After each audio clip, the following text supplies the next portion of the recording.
এই যে মিলাদুন নবীর মধ্যে আমরা মিছিল মিটিং করি, বিভিন্ন ওয়াজ মাহফিলের ব্যবস্থা করি, আলোচনা সভা করি, তারা বলে এগুলো বেদাত, এগুলো কোথাও নাই, এগুলো করা যাবে না। তার আল্লাহ তাআলা কি বলেন? আল্লাহ তাআলা বলেন, হে রাসূল আপনি বলে দিন, কুল বিফাদলিল্লাহি ওয়া বিরহমাতিহি ফাবিযালিকা ফালিয়াফরাহু ওয়া খায়রুম মিম্মা ইয়াজমাউন। হে রাসূল আপনি বলে দিন, আল্লাহর করুণা, আল্লাহর রহমতের শুকরিয়া তারা যেন আনন্দ করে, আল্লাহর করুণা এবং আল্লাহর শুকরিয়া তারা যেন কি করে? আনন্দ করে। আর এই আনন্দটা হচ্ছে তারা যা একত্রিত করে রেখেছেন। আপনি যত ধন সম্পদ দুনিয়ার মধ্যে রেখেছেন, আপনার 10 তলা বাড়ি রয়েছে, 15 তলা বাড়ি রয়েছে, আপনি অনেক অধিক পরিমাণে স্বর্ণের মালিক, আপনার যত ধন সম্পদ রয়েছে সব কিছুর চাইতে অধিক উত্তম আল্লাহ তাআলা বলেন কি করা? আল্লাহ তাআলার নেয়ামতের রহমতের শুকরিয়া আদায় করা। তাহলে আপনি তো বলবেন যে হুজুর আল্লাহ তাআলা নেয়ামতের কথাই না বলেছেন, আল্লাহর রহমতের কথাই না বলেছেন, করুণার কথাই না বলেছেন, এখানে রাসূল আসলো কোথা থেকে? তার জন্য আল্লাহ তাআলা কোরআনের মধ্যে বলেছেন, ওমা আরসালনাকা ইল্লা রাহমাতাল লিল আলামিন। হে রাসূল আমি আপনাকে দুনিয়ার মধ্যে রহমত হিসেবে প্রেরণ করেছি। যে নবীকে আল্লাহ তাআলা নিজেই কোরআনের মধ্যে বলেছেন, হে রাসূল আপনাকে আমি রহমত হিসেবে দুনিয়ার মধ্যে প্রেরণ করেছি, তাহলে আপনি সেই রহমতকে কিভাবে অস্বীকার করবেন? কথা বলেন ঠিক কিনা? সেই রহমতকে আপনি কিভাবে অস্বীকার করেন? তারা বলে মিলাদুন নবী নাই, সেই দিন কোনো মিলাদ মাহফিল কোনো কিছু নাই, কোনো কিছু করার দরকার নাই। অথচ আল্লাহ তাআলা বলেন আমার রহমত পেয়ে, আমার করুণা পেয়ে তোমরা কি করো? শুকরিয়া আদান করো, আনন্দ করো। সেই আনন্দ করাটা এমন যে দুনিয়ার মধ্যে তোমরা যত ধন সম্পদ রেখেছো, যা কিছুই তোমরা রেখেছো, সব কিছুর চাইতে অধিক উত্তম। তাহলে আমরা কিভাবে অস্বীকার করব? আর সেই রহমতটা হচ্ছে ওমা আরসালনাকা ইল্লা রাহমাতাল লিল আলামিন, নবী করিম সাল্লাল্লাহু আলাইহি ওয়াসাল্লাম। কখনো কেউ যদি বলে এই বিষয়টাকে অস্বীকার করার জন্য, আমরা কখনো তাদের পক্ষে যাব না। কথা বলেন ঠিক কিনা?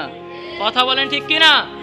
এরকম মানুষ থেকে আমরা বেঁচে চলবো। তারা হচ্ছে বর্তমান জমানার মধ্যে মানুষ দাজ্জালের কথা বলে, তারাই তো দাজ্জাল, তারাই মানুষের মধ্যে ফিতনা সৃষ্টি করছে। আমাদেরকে বেদাতি বলে মানুষ, এগুলোর কারণে। আপনি বেদাতি বলতেছেন, আপনি কি কতটুকু আমল করেছেন? যারা বলে আপনারা বেদাত করেন, আপনারা কতটুকু আমল নিয়ে, কতটুকু আমলের বড়াই করছেন? কি আমল এমন করেছেন যে আপনারা ইবাদত না করে বেদাত বলে বলে আপনারা জান্নাতে চলে যাবেন? এমনও হতে পারে আপনি যে আমল করছেন, আপনার আমলের তো তুচ্ছ। হযরত ওয়াইসুল কুরুনি, যিনি নবী করিম সাল্লাল্লাহু আলাইহি ওয়াসাল্লাম দাঁত ভাঙার কথা শুনে নিজের দাঁত ভেঙে ফেলেছেন। আর আপনি কি করেছেন? আপনি কি করেছেন? যখন বদরের যুদ্ধ হয়েছিল, তখন দুটো বাচ্চা ছেলে আবু জাহেলকে মারার জন্য নিজের জীবন বিলীন করে তারা গিয়েছিল আবু জাহেলকে মারার জন্য, তাদের জীবনটা দেওয়ার জন্য। বদরের যুদ্ধে দুইটা ছোট্ট মাসুম বাচ্চা নিজের জীবন দেওয়ার জন্য বলতেছি। এত বড়াই করতেছেন আমলের যে আমরা যা করি বেদাত হয়ে যাচ্ছে। এমনও হতে পারে এই বেদাতের কারণে আমরা জান্নাতে চলে যেতে পারি। কথা বলেন ঠিক কিনা? এটা বেদাত কি করে হয়? এটা তো ইবাদত।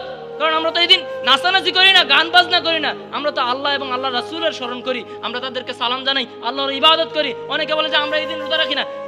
খেয়াল করে দেখবেন 12 রবিউল আউয়ালের দিন মানুষ মাহফিল করে, এই দিন রোজা রাখে, অনেকেই রোজা রাখে। তাহলে তাদের রোজাকে আপনি অস্বীকার কিভাবে করবেন? তাদের রোজাকে আপনি কিভাবে অস্বীকার করবেন? আল্লাহ যেন এইসব ফিতনাবাজ থেকে আমাদেরকে বাঁচিয়ে রাখেন, সকলে বলে আমিন। আমরা ইনশাআল্লাহ মিলাদুন নবীর পক্ষে আছি তো সবাই? আমরা সবাই মিলাদুন নবীর পক্ষে আছি তো? মিলাদ মানে হচ্ছে জন্ম। মিলাদ মানে কি? কথা বলছেন? মিলাদ মানে কি? জন্ম। মিলাদুন নবী, নবীর জন্ম। ঈদে মিলাদুন নবী, ঈদ মানে খুশি। ঈদ মানে কি?